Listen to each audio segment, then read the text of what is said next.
G'day you mob, Pete here, and this is another episode of Aussie English, the number one place for anyone and everyone wanting to learn Australian English. So today I have a Goss episode for you where I sit down with my old man, my father, Ian Smissen, and we talk about the week's news, whether locally down under here in Australia or non-locally overseas in other parts of the world. Okay, and we sometimes also talk about whatever comes to mind, right? If we can think of something interesting to share with you guys related to us or Australia, we also talk about that in the Goss.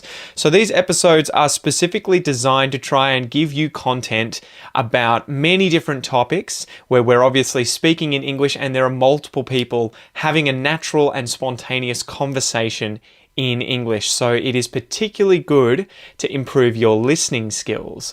In order to complement that though, I really recommend that you join the podcast membership or the academy membership at aussieenglish.com.au, where you will get access to the full transcripts of these episodes, the PDFs, the downloads, and you can also use the online PDF reader to read and listen at the same time. Okay, so if you really, really want to improve your listening skills fast, get the transcript, listen and read at the same time, keep practicing, and that is the quickest way to level up your English. Anyway, I've been rabbiting on a bit. I've been talking a bit.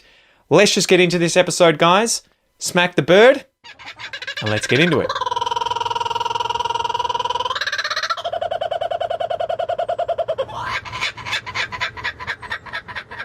Oh, let me chuck my headphones on without tangling myself up there. So you can listen to what I'm saying through the system. I know, so Muppet of the Week. We should call it Muppet of the Week. No, Idiot of the Week. Muppet, Idiot of the Week. Actually, moron. Idiot of the Week, IOTW, doesn't work. And if you drop the T to IOW, it's Isle of Wight, and that just doesn't make sense. So, Idiot of the Week, and the, by far, clubhouse leader for Idiot of the Year this year, and trust me, we haven't mentioned the United States election. This is our second go at a series of the Goss episodes since the United States elections. We haven't mentioned that. Idiot of the Year, you would think, had to be Donald Trump, with the carry-on that he's done for the last 2 weeks. However, he has been defeated. One of his right-hand men, Rudy Giuliani, who is his own personal lawyer, who has been ranting equally vociferously with his boss about the fraudulent election and everything else, this week came out in a prop-up stand, do your rant with the press there, and he got so heated that he started sweating and his hair dye started running down his face. Now, on both sides. Yeah, like he had the sort of just 2 lines of black dye running down his face. It reminds me of The Princess Bride where, what's his name, the Spanish dude or whatever, Yes. you kill my father, prepare to die. And he like cuts both sides of his face, I'll give you money. I have no issue with people dyeing their hair. People can have whatever colour hair they like. People who are ageing, and my blonde beard is going to start going grey one day. See, I feel like this is no problem I'm ever going to have, at least on exactly. top. I sometimes see little glints of what I think is silver. Is silver hair. I have no problem with people dyeing their hair. But go and get a fucking proper dye from a hairdresser, you idiot. Clearly, he went, there's a few silver spots here, and he got the makeup person to run a bit of black dye through his hair before he went out there under the hot lights and is ranting. And he's then dripping. If you're at the point where you're the lawyer of the President of the United States, why do you give a shit about the kind of colour of your hair? And this guy used to be the mayor of New York. Yeah. And he's a right-wing nut job, but he did an amazing job in New York. Really? See, I don't know that much for about a his while background. when he was mayor, because he basically, this is going back to why I love and hate Rudy Giuliani. I used to sort of never love, but I used to sort of appreciate the skill of somebody as a politician who, when he became mayor of New York, he basically said, I'm going to have a policy in there that just says, if you do something wrong, we're going to put you in jail. And you go, this is a very right-wing thing to do. But he cleaned up New York. The city of New York just got cleaned up. The crime rate went down. The rate of people coming in and staying there longer as tourists went up, and blah, blah, blah. He did a great job there. as soon as he left being mayor of New York, he just suddenly jumped on the lunatic bandwagon of the right side of the Republican Party, right as in right wing, not right as in correct, and he's just become a lunatic. Yeah. And do yourself a favour, to quote a very famous Australian TV personality from the 1970s and 80s. Who was that? Molly Meldrum. Ian Meldrum, nicknamed Molly for a variety of reasons. But do yourself a favour and just, if you haven't done it, just Google Rudy Giuliani and look at some of the photographs that have popped up in the last week. Every one of them looks like he should be locked up. Yeah, it's like...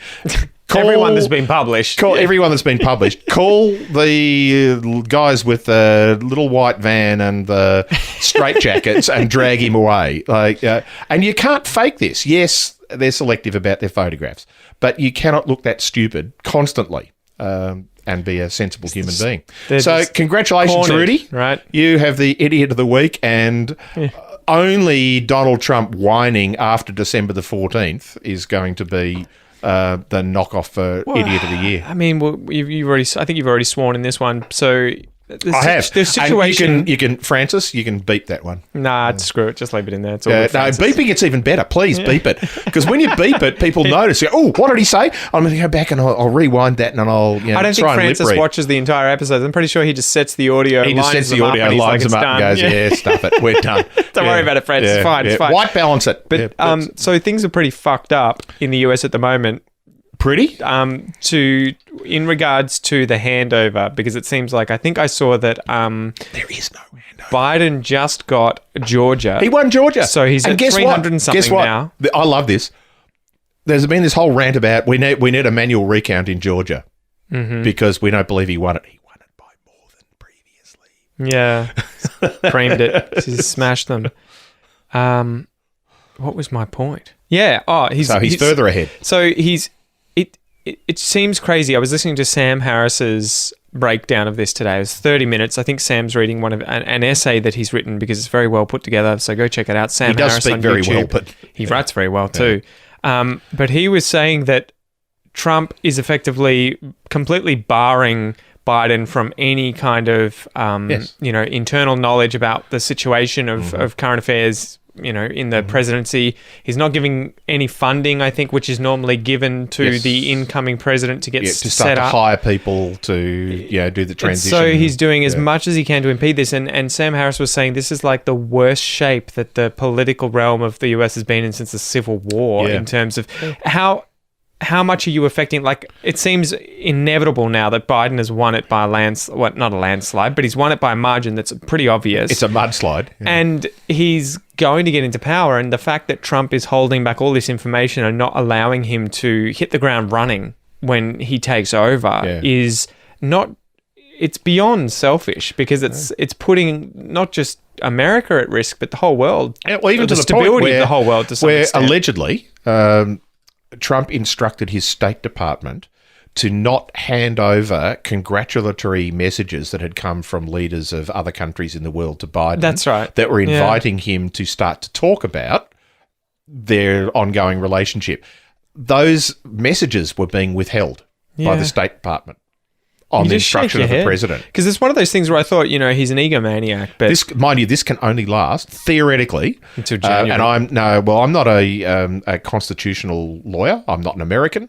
But my understanding is that once the election is declared on the 14th of December, yes, the inauguration doesn't occur until the 20th of January. But once that is declared, then I believe it is possible for any of those departments to actually ignore the president because he is then a lame duck president. At least the president who's been voted in. Yes. To ignore the existing president who says to the State Department, you're not allowed to do this. Yeah. If the State Department just says, shut up, we're going to do what we like. Well, the most offensive thing is just to look at how Obama passed over things to Donald Trump, despite the fact that there was obviously a lot of animosity between the two, and that Obama was probably just like, good God. Yeah. Where are we going? Down the toilet. But still, get me out of here. Invited them to the White House, handed over the information, gave them money to get set up, did everything like that. And so it is crazy. It's like, how many new depths can you sink to? So it's just astonishing. And yet, Rudy Giuliani beats him. Yeah. Anyway. All right. Short one, but a Short good one. one, but a good one. See you guys. See ya. Alrighty, you mob. Thank you so much for listening to or watching this episode of The Goss. If you would like to watch the video, if you're currently listening to it and not watching it, you can do so on the Aussie English TV channel on YouTube. This is different from the main channel. You'll be able to subscribe to that. Just search Aussie English TV on YouTube. And if you're watching this and not listening to it, you can check this episode out also on the Aussie English podcast, which you can find via my free Aussie English podcast application on both Android and iPhone. You can download that for free, or you can find it via any other good podcast app that you've got on your phone. Spotify, podcasts from iTunes, Stitcher, whatever it is. I'm your host, Pete. Thank you so much for joining me. I hope you have a ripper of a day, and I will see you next time. Peace.